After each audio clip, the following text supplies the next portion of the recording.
رسالتي إلى كل شبابنا متطوعة عمرها أكثر من 60 سنة. حتى في الحشد الشعبي دخل الفساد.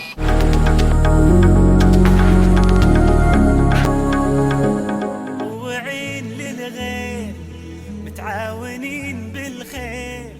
تحية طيبة لكل أصدقائي ومتابعي قناتي، وتحية أجمل لكل الأشخاص الذين يقومون بعمل تطوعي في مجتمعنا، مهما كان هذا العمل، بدءا من الذي ينظف في الشارع، ومن الذي يزرع في الأماكن العامة، ومن الذي يخدم أهله وبلده، سواء كان طبيبا يعالج بالمجان أو مهندسا يبني بيوت الفقراء والمحتاجين وبيوت الأيتام بدون مقابل. ولا ننسى الأساتذة والمعلمين والمهنيين، ولكل شخص يفيد فيه البشر أو الحيوانات. أوجه لهم تحية كبيرة من القلب، ومليون تحية وشكر للجيش الأبيض من المتطوعين في جميع دول العالم، من الأطباء والعاملين في السلك الصحي، لكونهم في مواجهة مباشرة وكانوا دروعا بشرية لهجوم فيروس كورونا اللعين. شاهد هذا الفيديو. أكثر تخوفا من مخالفات المخالفين لإرشادات الحجر الصحي الطوعي. لا ليلنا ليل ولا نهارنا نهار، مستمرين وما تقدر تغمض عيوننا من التعب ومن القلق. ضحينا بحياتنا من أجل حياتكم اللي أرجو منكم. اليوم يا أصدقائي سنتكلم بشكل مختصر عن العمل التطوعي. التطوع هو ممارسة تتطلب ثقافة ووعيا بما يخدم لنا وللآخرين، لأن التطوع هو منا ولأجلنا. يعرف بالتطوع بأنه الجهد الذي يبذله أي إنسان بلا مقابل لمجتمعه بدافع منه للإسهام في تحمل المسؤولية للمؤسسة التي ينتمي إليها أو المنظمة على تقديم الرعاية الاجتماعية، سواء من بذل مالي أو عيني أو بدني أو فكري يقدمه المتطوع عن رضا وقناعة بدافع ديني أو بدافع وطني، بقصد الإسهام في مصالح البلد الذي ينتمي إليه بدون مقابل. وهو كذلك يعتبر خدمة إنسانية ووطنية تهدف إلى حماية الوطن وأهله من أي خطر. والمتطوع هو الشخص الذي يسخر نفسه عن طواعية ودون إكراه وبدون ضغوط خارجية لمساعدة ومؤازرة الآخرين، بقصد القيام بعمل يتطلب جهد متعدد النشاط في اتجاه واحد. ويسعى العمل التطوعي لخلق روح إنسانية تعاونية بين أفراد المجتمع الواحد والمجتمعات المختلفة الأخرى. وما يعرف بالعمل التطوعي الذي خصص له يوم عالمي يعرف بيوم التطوع العالمي أو اليوم الدولي للمتطوعين، سنويا يحدث في يوم 5 ديسمبر من كل عام، حددتها الأمم المتحدة منذ عام 1985. يحتفل بهذا اليوم في غالبية بلدان العالم، ويعتبر الهدف المعلن من هذا النشاط هو شكر للمتطوعين على جهودهم وعملهم، إضافة إلى زيادة وعي الجمهور حول مساهمتهم في المجتمع. وينظم هذا الحدث من قبل المنظمات الغير حكومية، من بينها الصليب الأحمر والكشافة وغيرها الكثير، كما يحظى أيضا بمساندة ودعم من الأمم المتحدة لتفعيل عناصر القوة لبلدان العالم الثالث. وأهم عناصر قوة البلدان هي جودة تعليمها ونزاهة قضائها وحسن اختيار قادتها، ومن ضمنها محاربة الفساد على كافة المستويات، شلون اللي عندنا بالعراق ما شاء الله. أما العمل التطوعي هو يكون في الأساس قائم على الإيمان بقضية ما يستطيع المتطوع من خلالها أن يلتزم بتقديم وقته ومجهوده ومشاركة أفكاره وعلمه من أجل الارتقاء بالمجتمع وتقديم المساعدة لمحتاجيها. كما أن المتطوع يساعد على استثمار قدرات الشباب وتطويرهم من خلال العمل على مشروعات تخدم المجتمع وتمكنهم من التدرب على العمل من خلال اكتشاف قدراتهم المتنوعة ومدى استعدادهم على العمل ضمن فريق الواحد والالتزام به. وهناك أصناف للعمل التطوعي يتضمن عدة عناوين، منها التطوع في الدول الأخرى، وهذا العمل هو أحد أشكال التطوع الأكثر شعبية بين الشباب، وخاصة في السنة التي ينهو فيها الطلاب دراستهم المرحلة الثانوية وقبل بداية المرحلة الجامعية. يقومون بالسفر إلى الدول النامية بهدف العمل على مشاريع للمجتمع، وتشمل هذه المشاريع تعليم اللغة والعمل في دار الأيتام ورعاية كبار السن وغيرها من المشاريع الخدمية. وأيضا هناك التطوع الافتراضي، ويسمى أيضا بالتطوع الإلكتروني على شبكة الإنترنت. هو مصطلح يصف عمل المتطوع بعد إنهاء مهامه جميعها أو جزء منها بعيدا عن المنظمة التي ينتمي لها، خاصة في زمن وباء كورونا الذي أقعدنا في البيت. وأيضا هناك العمل التطوعي المجتمعي، يشير هذا العمل التطوعي المجتمعي لجميع المتطوعين الذين يعملون لتحسين جهود المجتمع في المنطقة التي يعيشون فيها كالشارع أو المحلة أو المحافظة أو الحي. وأيضا موجودة هاي في أوروبا، أيضا تلعب الكنيسة والمجموعات المجتمعية دورا رئيسيا في بناء مدن قوية بفضل مساهمة المتطوعين، ودعم هذه المجموعات هي لتمكينهم من النجاح في مجالات مختلفة التي تربط الحدود الاجتماعية والبيئية والاقتصادية، ويعتمد عملهم على الرؤية السياسية لتلك البلدان. ولكن لكل بلد رؤيته الخاصة. تشارك المجتمعات الحديثة بعض القيم كمساعدة الأشخاص لبعضهم البعض، وليس فقط في مساعدة الآخرين، ولكن أيضا تعود بالنفع على الفرد على المستوى الشخصي. تفضل شاهد الفيديو.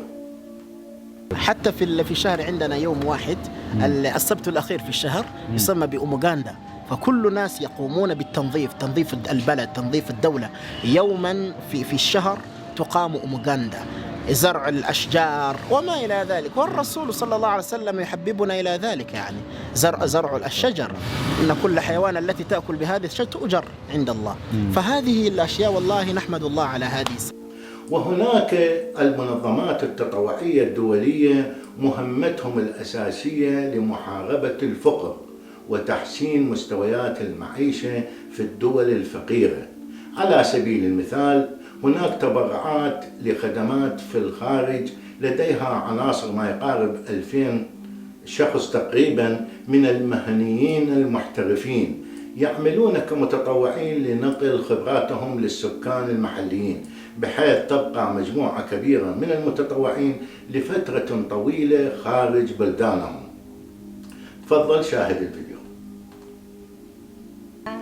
Mi nombre es Amalia y soy voluntaria de la granja de Alí y bueno, soy voluntaria porque quiero sentirme muy متطوعة عمرها أكثر من 60 سنة.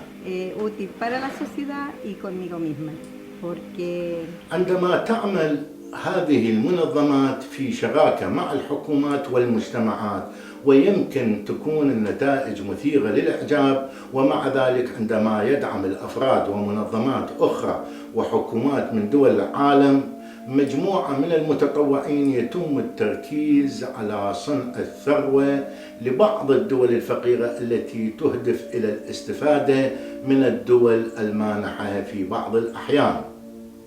لكن في بلداننا للأسف الشديد بعض الأنظمة الفاسدة تخاف من العمل التطوعي، لأن هذا العمل يكون متضامن معه شريحة كبيرة خاصة من الفقراء والمظلومين، وأيضا يدعم من قبل الكتاب والوطنيين والإعلاميين والمثقفين والوجهاء أيضا.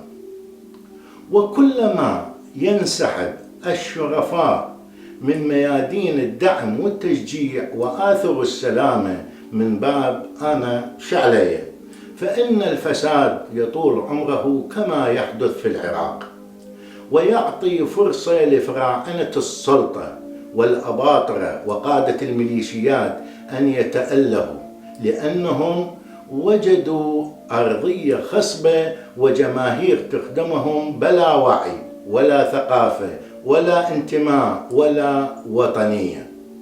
فإن فساد المفاهيم أخطر وأشق علاجا من فساد السلوك، وعادة انعدام السلطة يكثر الفساد ويوسعه، وغياب القانون أيضا، فالفساد دائما يهبط من الأعلى إلى الأدنى. وهناك مثل يقولون إذا راس السنشة خايس شنو تترجى من الذيل. وأما الإصلاح يصعد من الأدنى إلى الأعلى، وما يحدث أحيانا هو مساهمة ومساعدة فساد الإعلام لتبييض صور فساد الحكام وفساد التربية والتعليم والصحة وأمور كثيرة أخرى اكتسبناها بأيدينا، وخاصة في عراقنا الحبيب. ومقارنة بشبكات الفساد في جميع البلدان تستنتج أن أكبر شبكة فساد في العالم هي في العراق، حتى أصبحت أكبر من الصرف الصحي. فهذا المشهد بات يتكرر بانتظام كل 4 سنوات. اتفضل شاهد. مش دخل الفساد، حتى في الحشد الشعبي دخل الفساد. اسألني شلون راح أقول لك. هاي الأحزاب اللي الآن مسوي حشد شعبي تجيب 500 مقاتل تخليهم في جبهات القتال صحيح، لكن حاطه وياهم 3000 بعد تاخذ بهم رواتب، ذولا ما موجودين اصلا. فسلطة الفساد يا اخواني هي تعيش تحت حكم السلطة المطلقة لمدعي الفضيلة الذين يتدخلون فيما لا يعنيهم، وخاصة تدخلهم بالعمل التطوعي. فالظلم الذي يمارسه أباطرة الفساد لن يخمد ما لم أن تتدخل منظمات المجتمع المدني التطوعية، ولا نتوقع أن يصل جشع هؤلاء إلى مرحلة الإشباع. ومنظمات المجتمع المدني إن لم تتفعل وتعمل بشكل مستمر حينها سيبقى يستمرون في قمعهم إلى ما لا نهاية، لأنهم يفعلون ذلك بضمير ميت.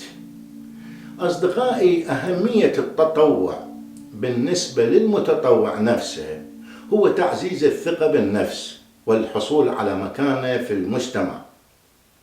أولا زيادة الخبرات لدى المتطوع وتحقيق أهدافه الخاصة، متمثلة في الاشتراك في مشاريع تطوعية محببة له، استثمار أوقات فراغه في أعمال اجتماعية تحقق له أيضا الدعم المعنوي السليم والحصول على الأجر من الله سبحانه وتعالى. ودوافع التطوع عند الإنسان هي تأتي بدافع الديني، فكثير من الأديان تحث على التطوع ومساعدة الناس، فالمتطوع شخص عنده حب الإيثار، يحب مساعدة الناس، فالمتطوع يريد تحسين مستوى معيشة المجتمع. وأيضا هناك دافع آخر وطني من خلاله يتعلم ويكسب خبرات ومهارات جديدة، وأيضا يقتل وقت الفراغ. وهناك أسباب اجتماعية في العمل التطوعي، يتعرف الفرد على الكثير من الناس الطيبة. وأخيرا أخواني، رسالتي إلى كل شبابنا: أنتم الأمل، أنتم المستقبل. بكم نبني العراق وبكم نتطور. دعوتي إلى الشباب بالتكاتف وأخذ المبادرة بالعمل، أخذ المبادرة بالإبداع باختلاق فرص العمل التطوعي. كل منا يدعو الآخر للانضمام لمبادرة التطوع. لا ننتظر دعم من الغير أو من حكومتنا هبات فتات، لنكن نحن أصحاب المبادرة، لأن العمل والبناء وتهيئة بيئة نظيفة فهي لي ولك ولأهلنا في العراق. لنجعل شعارنا عملنا، ومن أجل العراق لي ولك. وهناك حديث للإمام علي بن أبي طالب عليه السلام يقول: العمل أكبر مصدر لسعادة الإنسان، والبداية جيدة تروي بنهاية جيدة. وإلى هنا أخواني الأعزاء، استودعكم الله في أمان الله.